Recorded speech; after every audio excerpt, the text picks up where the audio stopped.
দর্শক, তাকে স্বাগত জানাই আমাদের রাঙা সকালে। সুপ্রভাত। ধন্যবাদ।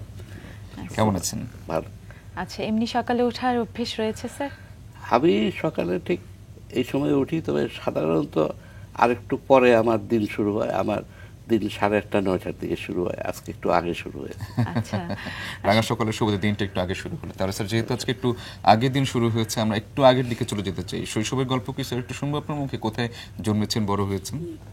আমার জন্ম হয়েছে ব্রাহ্মণবাড়িয়া জেলার নবীনগর উপজেলা সদরে। আচ্ছা। এবং তখন আমার যখন জন্ম হয় কিংবা আমার ছোটবেলায়, এটা একটা খুবই ছোট উপজেলা শহর ছিল এবং যাতায়াতের দিক থেকে প্রায় দেশের অন্য অন্য অঞ্চল থেকে বিচ্ছিন্ন ছিল। যাতায়াতের একমাত্র উপায় ছিল লঞ্চ এবং নৌকা। কোনো রাস্তাঘাট ছিল না, কোনো বিদ্যুৎ ছিল না। আমরা হারিকেন দিয়ে পড়াশোনা করেছি এবং যখন বন্যা হতো রাস্তাঘাট পানির নিচে তলিয়ে যেত। তো সেই যে দিনগুলো ছিল, এখন মনে হয় যে তার অনেক দুর্বলতাও ছিল, আবার অনেক ভালো দিকও ছিল। দুর্বলতা ছিল কারণ তখন দারিদ্র্য আরো অনেক বেশি ব্যাপক ছিল। দেখা যেত যারা হাঁটছে তাদের পায়ে জুতা নাই, তাদের কাপড় চোপড় অনেক মলিন ধরনের ছিল এবং তাদের খাদ্যেরও বেশ অভাব ছিল। এখন যখন মাঝে মাঝে আমি গ্রামে যাই, এখন দেখতে পাই যে লোকজনের অবস্থা অপেক্ষাকৃত ভালো হয়েছে, যোগাযোগ ব্যবস্থাও অনেক উন্নত হয়েছে, কিন্তু সেই যে প্রাকৃতিক পরিবেশ, সেই পরিবেশ এখন পরিবর্তিত হয়ে গেছে, সবুজ শ্যামল। এবং এখন নবীনগর উপজেলা সদরে গেলে সেখানে বাস চলে, সেখানে গাড়ি চলে, সেখানে রিক্সা চলে, সাইকেল চলে, কিন্তু রাস্তা কিন্তু সেই আমরা ছোটবেলায় যে আকারের রাস্তা ছিল সেই আকারের রাস্তাই আছে। কাজে এখন আমরা যখন বেরোই, রাস্তায় বেরোতে ইচ্ছা করে না। আগে ছোটবেলায় আমরা বেরোতাম, নদীর ধারে হাঁটতাম, এখন এগুলো প্রায় অসম্ভব হয়ে দাঁড়িয়েছে। এবং মানে প্রকৃতির যে সৌন্দর্য এবং প্রকৃতির সাথে একাত্মতা, সেটা বোধহয় এখন নাই, আমরা অনেকটা বিচ্ছিন্ন হয়ে গেছি। আচ্ছা, সেই নবীনগরে বেড়ে ওঠা, এবং আমরা শুনেছি যে অনেকটা সময় ধরে স্যার সেখানে আপনি বেড়ে উঠেছেন। আমি সেখান থেকে প্রবেশিকা পরীক্ষা পাশ করি। এতটা সময় নবীনগরে যে ছিলেন, আমরা যতটুকু জেনেছি বাবা পেশায় মনে হয় আইনজীবী ছিলেন। কখনো শহরে আসতে ইচ্ছে করেনি তখন? না, তখন তো সেই প্রাকৃতিক পরিবেশে আমরা খুবই শান্তিতে ছিলাম এবং আমার স্কুল যেখানে আমি পড়াশোনা করেছি সেটাও একটা যথেষ্ট ভালো ছিল। আজকে যে প্রশ্নটি আপনি তুললেন, আসলে এটা ব্যক্তিগত প্রশ্নের চেয়েও কিন্তু এটা একটা সমাজতাত্ত্বিক বড় প্রশ্ন। আমরা যখন ছোটবেলায় মানুষ হয়েছি, তখন শহর আর গ্রামের মধ্যে তফাৎ ছিল অনেক কম ছিল, অনেক কম ছিল।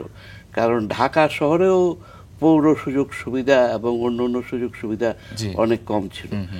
এবং শিক্ষক স্কুল কলেজের দিক থেকে যদি দেখি, তখন কিন্তু যে যারা গ্রামের স্কুল থেকে পড়াশোনা করত, তারাও কিন্তু তদানীন্তন পূর্ব পাকিস্তানে আপনার ভালো ফলাফল করত এবং তারা আপনার যথেষ্ট দক্ষতার পরিচয় দিত। কাজেই এই পল্লী অঞ্চলে আর শহর অঞ্চলের যে ব্যবধান, সেটা আমাদের এখানে তত প্রকট ছিল না বলে আমরা শহরের আকর্ষণ কখনো অনুভব করিনি। বরং আত্মীয় স্বজন নিয়ে একটা পরিবেশের মধ্যে আমরা শান্তি পেয়েছি। কিন্তু আজকে আমি যখন দেশের দিকে তাকাই, তখন দেখতে পাই যে কত বড় তফাৎ হয়ে গেছে। এবং আজকে দেখা যাবে যে কোনো ভালো শিক্ষক গ্রামের স্কুলে পড়াতে রাজি না, কারণ সে ঢাকায় এসে থাকবে, ঢাকায় প্রাইভেট টিউশনি করবে, প্রাইভেট টিউশনি করে সে এত টাকা কামাই করবে যেটা অন্য পেশায় হয়তো অনেকের পক্ষেই সম্ভব হচ্ছে না। তো সেই স্কুলের দিক থেকেই দেখেন, সুযোগ সুবিধার দিক থেকেই দেখেন, এগুলো কিন্তু অনেক ভিন্ন হয়ে গেছে। কাজে আজকে কিন্তু আমাদের পল্লী অঞ্চলের সমস্যা নিয়ে আরো গভীরভাবে চিন্তা করতে হবে।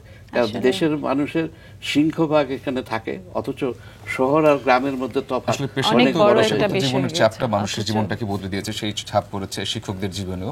স্যার, শিক্ষকদের প্রসঙ্গে আপনার কাছে ফিরে আসতে চাই, তার আগে একটু দর্শকদের আবার নতুন করে মনে করাতে চাই আপনার সম্পর্কে। দর্শক, আমাদের সঙ্গে যিনি রয়েছেন ডক্টর আকবর আলী খান, আগেই বলেছি তত্ত্বাবধায়ক সরকারের সাবেক উপদেষ্টা তিনি, আমলা, শিক্ষক, আন্তর্জাতিক বিভিন্ন সংস্থার চাকুর এবং লেখক হিসেবেও তিনি সমাদৃত। আমলা হিসেবে কর্মজীবন শুরু করে বেসামরিক প্রশাসনের সর্বোচ্চ পদে আসীন হয়েছেন। তিনি হবিগঞ্জে এসডি থাকাকালীন জড়িয়ে পড়েন মুক্তিযুদ্ধে।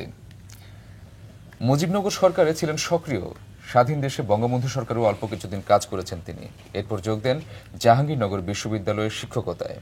কানাডায় উচ্চশিক্ষা শেষে দেশে ফিরে আবারও শুরু হয় তার আমলা জীবন। পরার্থপরতার অর্থনীতি এবং ডিসকভারি অব বাংলাদেশ তার ভিন্নধর্মী দুটো গুরুত্বপূর্ণ বই। আর এরই পাশাপাশি তিনি দিয়েছেন জীবনানন্দ দাশের বনলতা সেন কবিতার সম্পূর্ণ নতুন ব্যাখ্যা। সুতরাং বুঝতে পারছেন যে আমলা হিসেবে বা চাকরিজীবী হিসেবে অথবা প্রশাসনিক কাজে বিভিন্ন অভিজ্ঞতার পাশাপাশি লেখক হিসেবেও আমরা তাকে পেয়েছি বারবার। আর সেই সমস্ত গল্প নিয়ে আমরা তার কাছে আবার ফিরতে চাই।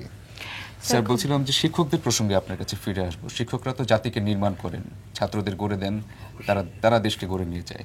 আপনার জীবনে ছাপ ফেলেছেন, গভীর ছাপ ফেলেছেন, প্রভাব ফেলেছেন, এরকম কোনো শিক্ষকের কথা মনে পড়ে? আমার তো বহু শিক্ষক ছাপ ফেলেছে, কারণ স্কুলে যারা আমাদেরকে পড়াতেন তারাও আমাকে খুব স্নেহ করতেন, কলেজে যারা পড়াতেন তাদের কাছ থেকেও আমি অনেক স্নেহ পেয়েছি, এবং বিশ্ববিদ্যালয়ে আমার যারা শিক্ষক ছিলেন তারাও আমাকে খুবই স্নেহ করতেন। তো এদের সবার কাছে আমি ঋণী, এবং এরা বিভিন্নভাবে উৎসাহিত করেছেন। তো আমার শিক্ষকদের মধ্যে কয়েকজন ছিলেন বিশ্ববিদ্যালয়ে যারা মুক্তিযুদ্ধে শাহাদত বরণ করেছেন, আচ্ছা, এবং তাদের সাথে তাদের কথা আমি গভীরভাবে স্মরণ করি। বিশেষভাবে ঢাকা বিশ্ববিদ্যালয়ে আমার সবচেয়ে প্রিয় শিক্ষক ছিলেন ইতিহাস বিভাগে সন্তোষ কুমার ভট্টাচার্য। আচ্ছা, তিনি আমাকে অসম্ভব স্নেহ করতেন, এবং আমিও তাকে খুবই শ্রদ্ধা করতাম, এবং তার সাথে আমার এই গভীর সম্পর্ক বিশ্ববিদ্যালয় ছেড়ে যাওয়ার পরেও তিনি মারা যাওয়ার আগে পর্যন্ত এই সম্পর্ক ছিল। অধ্যাপক গিয়াসউদ্দিন সাহেব ছিলেন আমাদের অধ্যাপক, তিনি হলেও আমার হাউস টিউটর ছিলেন। সুতরাং আমি উনার পাশের রুমেই প্রায় আমি থাকতাম, এবং প্রায় উনি চলে আসতেন, এসে বড় ভাইয়ের মতো আলাপ করতেন, কি পড়ছো না পড়ছো। অনেক সময় দেখা গেল কতগুলি বই নিয়ে আসছেন, এসে বললেন যে এই বইগুলি ভালো, মনে হয় তোমার পড়ার দরকার, উনি দিয়ে গেলেন। তারপরে আমি হয়তো বই ফেরত দিতে গেলাম। তারপরে ডক্টর আবুল খায়ের সাহেব ছিলেন, তিনি আমাকে ইতিহাসের 2টি পেপার পড়িয়েছেন। তো এরা এবং ঢাকা বিশ্ববিদ্যালয়ের ইতিহাস বিভাগের অনেক প্রগতিশীল শিক্ষক ছিলেন যারা আমাদেরকে উদ্বুদ্ধ করেছেন। কিন্তু ওই সময়ে শুধু ইতিহাস বিভাগ না, ঢাকা বিশ্ববিদ্যালয়ের প্রায় সকল বিভাগের শিক্ষকরাই বাংলাদেশের জাতীয়তাবাদী চেতনার উন্মেষ এবং বিকাশে একটা উল্লেখযোগ্য ভূমিকা। চলে যেতে চাচ্ছি সেই বিশ্ববিদ্যালয় জীবনের সংস্কৃতি চর্চার জায়গায়, যে তখন কিন্তু একটি বিশাল ভান্ডার ছিল, যে নাট্য চর্চা, আবৃত্তি বলুন, এমনকি রাজনৈতিক সচেতনতার দিক থেকেও। সেই সময়ের কথা একটু জানতে চাচ্ছি। আমরা যখন ঢাকা বিশ্ববিদ্যালয়ে পড়াশোনা করি তখন কিন্তু আমাদের দেশের রাজনৈতিক আন্দোলনের মূল ভিত্তি ছিল সাংস্কৃতিক আন্দোলন, এবং ওই সময় যে সাংস্কৃতিক সংগঠনগুলি ছিল তারাই কিন্তু জাতীয়তাবাদী চেতনাকে উদ্বুদ্ধ করেছে, এবং এর ফলে পাকিস্তানি শাসকদের কিন্তু মূল আক্রোশটা ছিল বাংলাদেশের সংস্কৃতির বিরুদ্ধে। তারা রবীন্দ্রসঙ্গীত বন্ধ করতে চেয়েছিলেন। মনিম খান সাহেব ঢাকা বিশ্ববিদ্যালয়ের শিক্ষকদের ডেকে বলতেন, আপনারা রবীন্দ্রসঙ্গীত লিখতে পারেন না কেন, এরকম ভারতীয়দের লেখা আমরা পড়াবো। তো এই ধরনের সমস্ত কাণ্ড কারখানা ছিল, এবং এটা শুরু হয় 1961 সালে যখন রবীন্দ্র জন্ম শতবার্ষিকী পালনের উদ্যোগ নেওয়া হয়। তখন পাকিস্তান সরকারের বক্তব্য ছিল যে রবীন্দ্রনাথ তো পাকিস্তানের কেউ না, সুতরাং রবীন্দ্রনাথকে নিয়ে এখানে হইচই করা যাবে না। আর আমরা তখন সবে 1961 সালে আমরা ঢাকা বিশ্ববিদ্যালয়ে ভর্তি হই। আমরা তখন সবে বিশ্ববিদ্যালয়ে ভর্তি হয়েছি, আমরা চিন্তাই করতে পারি না যে রবীন্দ্রনাথ ছাড়া আমাদের কোনো সাহিত্য কিংবা আমাদের কোনো সাংস্কৃতিক পরিমণ্ডল গড়ে উঠতে পারে। কাজে এই যে রবীন্দ্রনাথ নিয়ে একটা বিতর্ক, এটা কিন্তু গোটা 60-এর দশকে এটা ঢাকা বিশ্ববিদ্যালয় থেকে পরিচালিত হয়েছে এবং ঢাকা বিশ্ববিদ্যালয়ের সংস্কৃতি যারা কর্মকাণ্ডে জড়িত ছিলেন তারা এটাকে এগিয়ে নিয়ে গেছেন। তার সাথে সাথে আরও যেটা হয়েছে, যেমন ধরুন গণসঙ্গীত চর্চা, যেটা আমাদের স্বাধীনতা যুদ্ধকে উদ্বুদ্ধ করেছে। এখানে তখন আমাদের অনেক গণসঙ্গীত কর্মী ছিলেন যারা এটাকে এগিয়ে নিয়ে গেছেন। ঢাকা বিশ্ববিদ্যালয়ে অনেকগুলি সাংস্কৃতিক পরিষদ ছিল, সংসদ ছিল। আর আমাদের সময়ে কিন্তু হলগুলিতে, কলেজগুলিতে সেখানেও সাংস্কৃতিক কর্মকাণ্ড অত্যন্ত সক্রিয় অনেকে ছিলেন।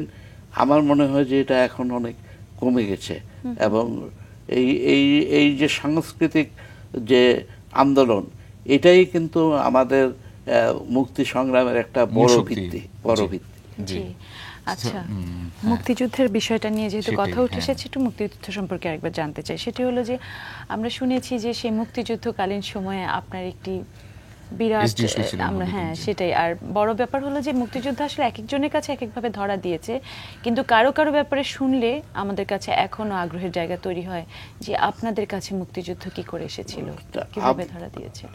আসলে তো আমাদের এখানে অনেক বিতর্ক যে আমাদের 26শে মার্চ স্বাধীনতা ঘোষণা করেছে, কে করেছে ইত্যাদি।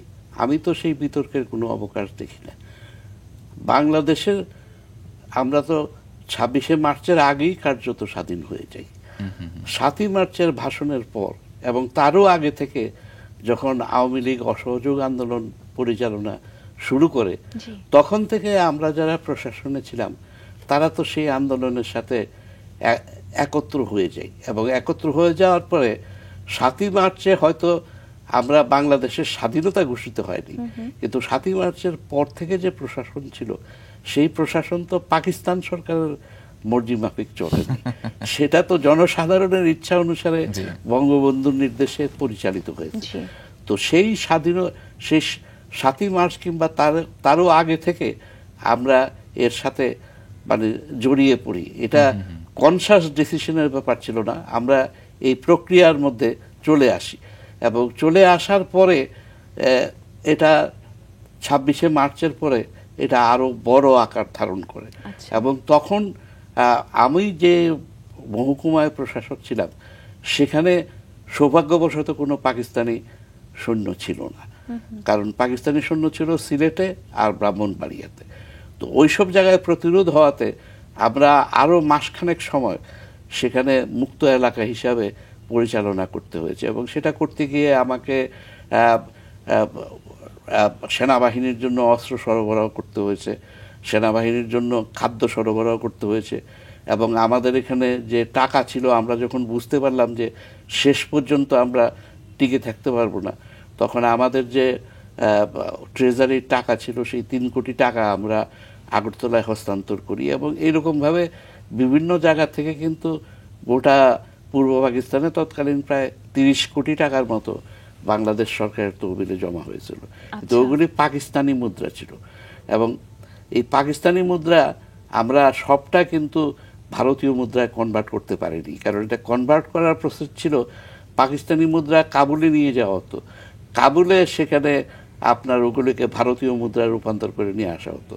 কিন্তু পাকিস্তান সরকার ডিমনিটাইজেশন করে নোটগুলি পরিবর্তন করার ফলে পুরো টাকাটা করা যায়নি, কিন্তু যেই পরিমাণ টাকা করা হয়েছিল সেটাই কিন্তু প্রভিশনাল সরকার আপনার একটা বড় অংশ এই অর্থ থেকেই ব্যয় করা হয়েছে। আচ্ছা, তো সেই 25শে মার্চের রাতে যখন ক্র্যাকডাউন হলো, অপারেশন সার্চ লাইট শুরু হয়ে গেল, নারকীয় হত্যাযজ্ঞ শুরু হয়ে গেল, সেই সময় আপনি তো হবিগঞ্জে ছিলেন। আচ্ছা, তো আপনাদের এখানে কি প্রভাব ছিল, মানে কি পরিস্থিতি ছিল সেই মুহূর্তে? আমার যেটা সমস্যা ছিল যে রাত্রে এই তাণ্ডব লীলা শুরু হয়, তার পরদিন সকালে আমাকে সিলেটের ডেপুটি কমিশনার আমাকে অনুরোধ করেছিলেন যে আমি পরদিন সকালে সিলেট চলে যাই। তখন আমিও জানতাম না, তিনিও জানতেন না যে ওই দিনই পাকিস্তানি সেনাবাহিনী আঘাত হানবে। তো আমি সেই খুব ভোরবেলা উঠে 6টার সময় সিলেটের দিকে রওনা হই। রওনা হওয়ার পরে আমি যখন মৌলভীবাজার পার হয়ে শেরপুরের দিকে যাই, সেখানে একটা ফেরি ঘাট ছিল। সেখানে যাওয়ার পরে আমাকে লোকজন বললো আপনি আর সামনে যাবেন না। বলে কেন? যে এখানে পাকিস্তানি সেনাবাহিনী ফেরি বন্ধ করে বন্দুক তাক করে আছে, কেউ গেলেই গুলি করবে। তো তখন আমি চেষ্টা করলাম মৌলভীবাজারে ফিরে যেতে, কিন্তু মৌলভীবাজারের দিকেও তখন সড়কের উপরে পাকিস্তান সেনাবাহিনী আপনার অবস্থান নিয়েছে। তার ফলে আমি সিলেটের দিকেও যেতে পারছিলাম না, হবিগঞ্জের দিকেও যেতে পারছিলাম না, আমি মাঝামাঝি জায়গায় আটকা পড়েছিলাম।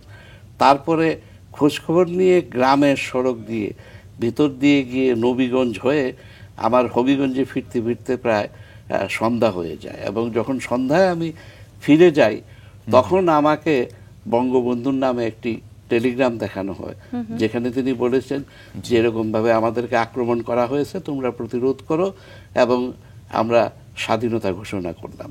তো সেই প্রথম আমি এই নির্দেশ দেখতে পেলাম, কিন্তু প্রকৃতপক্ষে কিন্তু প্রশাসন অনেক আগে থেকেই বঙ্গবন্ধুর নির্দেশ অনুসারে কাজ করে যাচ্ছিল তখন। আচ্ছা, সেই সময় তো আপনার মাথায় মনে হয় 14 বছরের কারাদণ্ড ছিল, তাই না? আমি যখন এরপরে চলে গেলাম ভারতে চলে গেলাম, যখন পাকিস্তান সেনাবাহিনী আসলো তখন তারা 14 বছরের কারাদণ্ড দিয়েছিল। তো সেটা 1988 সালে একবার আমি পাকিস্তানে যাই। তো যাওয়ার সময় আমার একটা ভয়ই ছিল যে এরা যদি এখানে আমাকে ধরে রেখে দেয় তাহলে কি অবস্থা হবে। তো 14 বছর পুরোয়নি, তো সেটা হয়নি। কিন্তু মূলত ওইসব 14 বছরের কারাদণ্ড কিন্তু চূড়ান্ত কারাদণ্ড না, এটা আমাদেরকে দেওয়া হয়েছিল সামরিক আদালতে হাজির হই নেই কেন, এবং সামরিক আদালতে তখন ওই কেন বন্দুক দিলাম, কেন সেগুলোর জন্য আরো শাস্তি হতো, আরো শাস্তি হতো। একটি বিষয় আমরা এখানে উল্লেখ করতে চাই, আপনি হয়তো বিনয়বশত এড়িয়ে গেছেন, যে সেই সময় কিন্তু ট্রেজারিতে মুক্তিযুদ্ধের সময় যত অস্ত্র মজুদ ছিল, যেটি ইতিহাসে পাতায় রয়েছে, আপনি সমস্ত অস্ত্র আনসার দিয়ে দিয়েছিলেন। সেটা বলেছি আমি, কিন্তু যে অস্ত্র বলেছেন খাদ্য গুদামের বিষয়টা খাদ্য গুদামের কথা বোধহয় আপনি উল্লেখ করেননি, যে আপনি নিয়মিত খাদ্য গুদাম থেকে আমাদের খাদ্য সরবরাহ করতে হয়েছে মুক্তিবাহিনীকে, এবং এখানে একটা খুব দুর্ভাগ্যজনক ঘটনা ঘটে যায়। খাদ্য গুদাম থেকে খাদ্য দেওয়ার জন্য আমার কাছে লিখিত আদেশ চেয়েছিল খাদ্য বিভাগের কর্মকর্তা কর্মচারী, আমি তাদেরকে লিখিত আদেশ দিয়েছিলাম। তারপরে আমি যখন হবিগঞ্জ থেকে আগরতলা চলে যাচ্ছিলাম তখন আমি খাদ্য বিভাগের কর্মকর্তাদের বলেছিলাম যে পাকিস্তান সেনাবাহিনী ফিরে আসলে আপনাদের অসুবিধা হতে পারে, আপনারা চলেন আমার সাথে ভারতে গিয়ে দেখা যায় কি করা। তো তখনকার খাদ্য কর্মকর্তা তাতে রাজি হননি, এবং পাকিস্তান সেনাবাহিনী ফিরে আসার পরে তাকে তারা গুলি করে মেরে ফেলে। তো এরকম যারা আমার সাথে সহযোগিতা করেছে, এবং বিভিন্ন কারণে, কারণ ভারতে যাওয়া সবার পক্ষে সম্ভব ছিল না, যেতে পারেনি, অথবা চাকরির মায়ায় পালিয়েও যেতে পারেনি দেশের ভিতরে। আসলে অনেকে সিদ্ধান্ত নিতে পারছিলেন না যে কি করবেন। সরকারি কর্মচারীরা কিন্তু মুক্তিযুদ্ধে এরকম ভাবে অনেক চড়া দাম দিতে হয়েছে, অনেকের জীবন চলে গেছে। আচ্ছা স্যার, একটি বিশেষ জায়গায় চলে আসতে চাই। একটা সময় মনে আপনি মুজিবনগরেও চলে গেলেন, কখন নিয়েছিলেন সিদ্ধান্তটা স্যার? না, মুজিবনগরে তো আমি তো যতদিন পর্যন্ত হবিগঞ্জে পাকিস্তানি সেনাবাহিনী আসেনি ততদিন পর্যন্ত আমি হবিগঞ্জেই ছিলাম, এবং আমি সম্ভবত এপ্রিল মাসের শেষ দিকে 29-30 এরকম সময় হবে আমি আগরতলায় যাই, এবং তখন আমি হবিগঞ্জ শহর থেকে আপনার একটা গ্রামের মধ্যে ছিলাম, এবং সেই রাত্র 12টার দিকে বর্তমান সমাজ কল্যাণ মন্ত্রী মোস্তফা শহীদ এনামুল হক সাহেব তিনি জানতেন আমি কোথায় থাকি, তিনি আসতেন, তিনি এসে বললেন যে এখন আর আপনি এখানে থাকতে পারবেন না, কারণ আর কয়েক ঘন্টার মধ্যে পাকিস্তান সেনাবাহিনী এখানে চলে আসবে। তো আমি বললাম যে, এবং আমার সাথে ছিলেন বর্তমান প্রধান নির্বাচন কমিশনার জনাব কাজী রকিবউদ্দিন সাহেব।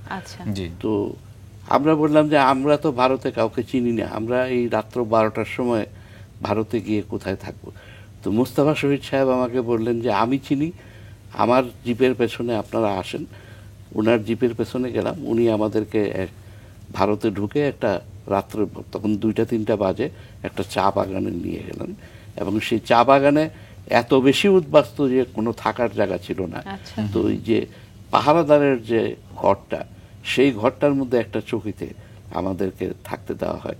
সেইভাবেই আমার ভারতের প্রথম উদ্বাস্তু হিসাবে জীবন শুরু হয়। আপনার জীবন শুরু হয়ে গেল ফিরে এসে সেখানে। মনে হয় সংস্থাপন আর শিক্ষা মন্ত্রণালয়ে একটা চাকরি পেয়েছিলেন, কিন্তু সেটা ছেড়ে দিতেও চেয়েছিলেন কোনো একটা কারণে। আমি তো ছেড়ে দিয়েছিলাম শিক্ষা মন্ত্রণালয় কেন থেকে। স্যার?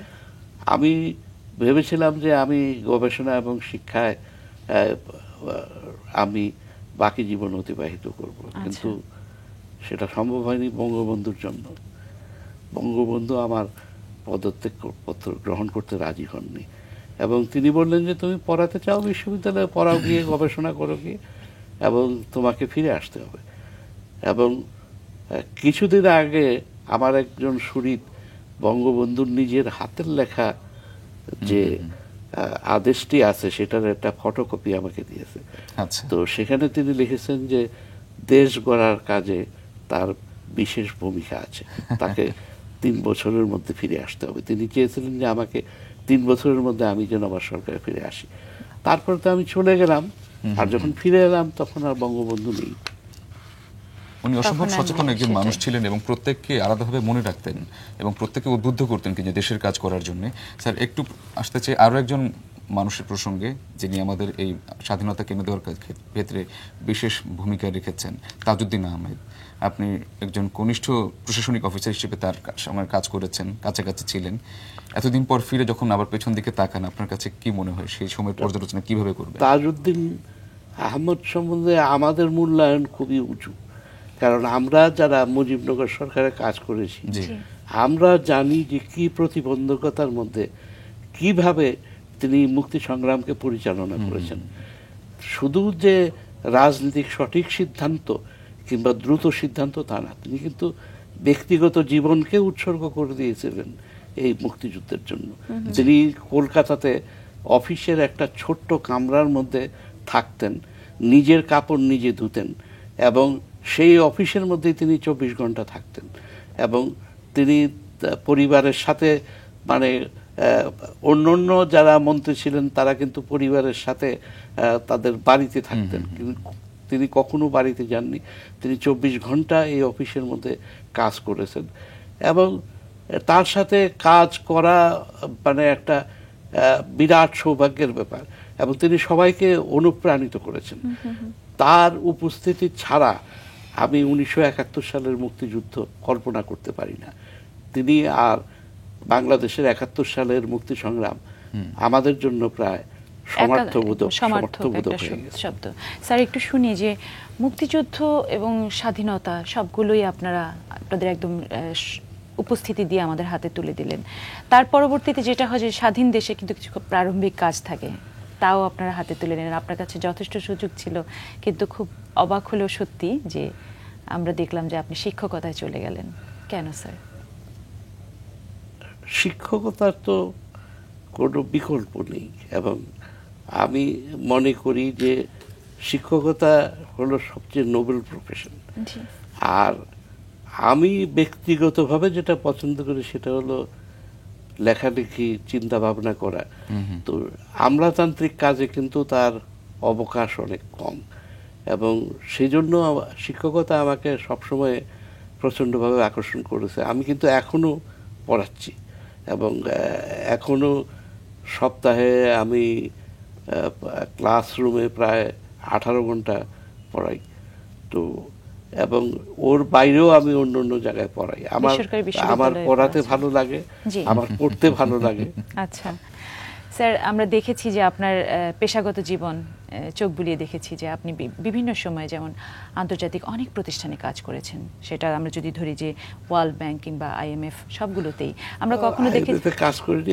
IMF এর বোর্ডের মেম্বার ছিলাম আমি, কনসালটেন্ট হয়ে বা সরকারের মনোনীত হয়ে তো কখনো গেছেন। কিন্তু আমি বিশ্ব ব্যাংকে ফুল টাইম কাজ করেছি। আচ্ছা, বিশ্ব ব্যাংকের যেহেতু প্রসঙ্গই চলে এলো, আমি একটু ছোট করে জানতে চাই, ছোট মানুষ তাই ছোট প্রশ্ন। সেটি হলো যে বিশ্ব ব্যাংকের মতো আন্তর্জাতিক সংস্থাগুলো বা বিশ্বের বড় বড় সংস্থাগুলো বেশিরভাগ সময় দেখা যায় বিশ্বের অন্যান্য ছোট যে দেশগুলো, সেই দেশগুলোর উপর হয়তো কোনো কারণে কখনো নৈতিক, কখনো অনেকটা অনৈতিকভাবেই যদি বলি, অনেক সিদ্ধান্ত চাপিয়ে দেয়, যে সিদ্ধান্তগুলো আমাদের মতো ছোট ছোট মানুষদের পছন্দ নাও হতে পারে।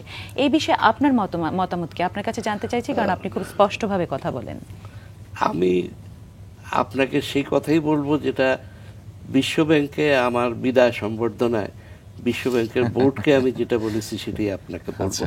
সেটা বিশ্বব্যাংকের বোর্ডের যে মিনিটস সেখানে রেকর্ডেড আছে আমার বক্তৃতা। জি। সেখানে আমি বলেছিলাম যে মোল্লা নাসিরুদ্দিনের একটি গল্প আছে। শুনি স্যার। মোল্লার কাছে মোল্লা একবার একটা হাতি দেখেন, হাতি দেখে তার খুব ভালো লেগে যায়। তো তিনি বললেন যে আমি হাতি কিনবো। তো সবাই বললো তুমি টাকা পাবে কোথায়? তো সে মহাজনের কাছে যায়, গিয়ে মোল্লা বলে মহাজন আমাকে হাতি কেনার জন্য টাকা দাও। তো মহাজন বলল ঠিক আছে তোমাকে টাকা দিব, কিন্তু তুমি হাতি খাওয়াবে কিভাবে? হাতি তো না হয় কিনলা। তো মোল্লা বলল যে আমি তোমার কাছে টাকা চাইতে আসছি, তোমার কাছে উপদেশ চাইতে আসিনি। এখন বিশ্বব্যাংকের যে সমস্যা সেটা হলো আপনি যখনই বিশ্বব্যাংকের কাছে যাইবেন তখনই আপনাকে টাকা দেওয়ার আগে অনেকগুলি উপদেশ দেবে, এবং সেই উপদেশগুলি যে সবগুলি খারাপ এটা অনুমান করা ঠিক না। আচ্ছা। অনেক পরামর্শই ভালো, কিন্তু এখানে বিশ্বব্যাংকের যে পরামর্শ দেয় এখানে দুইটা দুর্বলতা আছে। একটা দুর্বলতা হলো যে বিশ্বব্যাংক সবাইকে একই ধরনের পরামর্শ দেয়। এখন দেশ ভেদে আপনার বিভিন্ন সমস্যার প্রকৃতি ভিন্ন হয়ে যায়। সেই তো। সুতরাং একই সমাধান যদি আপনি সব দেশের উপরে চাপাতে চাপিয়ে যান দেয়া। সেটা কাজ করে না। আর দুই নম্বর হলো যে বিশ্বব্যাংক একটা জিনিস, আমাকে যদি একটা ভালো কাজও করতে বলা হয়, কাজটা কখন করা যাবে, কতটুকু সময়ে করা যাবে, এটা তো আমাকে নির্ণয় করতে দিতে হবে। জি। সেটা না করে অনেক সময় এমন তাড়াহুড়া করে যে সঠিক সময়ে সঠিক কাজ হয় না। তো এই দুটি কারণে আমি মনে করি না যে বিশ্বব্যাংক সব খারাপ কাজ করে অথবা খারাপ পরামর্শ দেয়, কিন্তু এই দুটি দুর্বলতার কারণে যে সবার উপরে একই ধরনের সমাধান চাপিয়ে দিতে চায়, জি।